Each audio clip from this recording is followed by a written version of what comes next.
আমরা আসলে খুবই খুবই বিজনেস মাইন্ডেড, সবকিছুতেই আমরা ব্যবসা খুঁজি। আমরা ন্যাচারাল যে ভিউটা, মানে আমাদের যে ঐতিহ্যগুলো, আমাদের যে সৌন্দর্যগুলো, ওইগুলো আমরা কখনো ধরে রাখতে পারি না। বসে আছে হচ্ছে ভৈরব ব্রিজের নিচে, খুব সুন্দর একটা জায়গা। সারা বাংলাদেশের অনেক দূর থেকে সবাই আসে এখানে বসে আড্ডা দেয়। ভিউটা জাস্ট অনেক সুন্দর, মানে মনে লেগে থাকার মতো একটা ভিউ।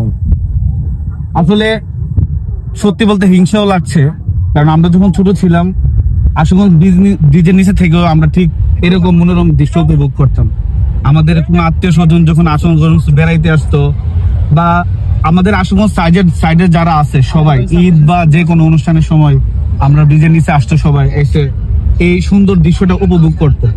কিন্তু এখন আসলে আশুগঞ্জে আমরা ওইটা দেখতে পাই না। আমরা আসলে অনেক হতভাগা একটা মানুষ। আমরা আমাদের এত সুন্দর একটা পরিবেশকে আমরা সংরক্ষিত করতে পারি না, আমরা আসলে সিকিউর রাখতে পারি। আমরা আসলে এতটাই বিজনেস মাইন্ডেড যে আমরা সবকিছুতেই ব্যবসা খুঁজি। এটা হচ্ছে মানে একটা সবচেয়ে বড় সমস্যা আর কি আমাদের। অথচ দেখেন এই ভৈরব ব্রিজের নিচে আপনি দেখেন, মানে প্রত্যেক দিন প্রায় 8-10 হাজার মানুষ মনে হয় ঘুরতে আসে এখানে।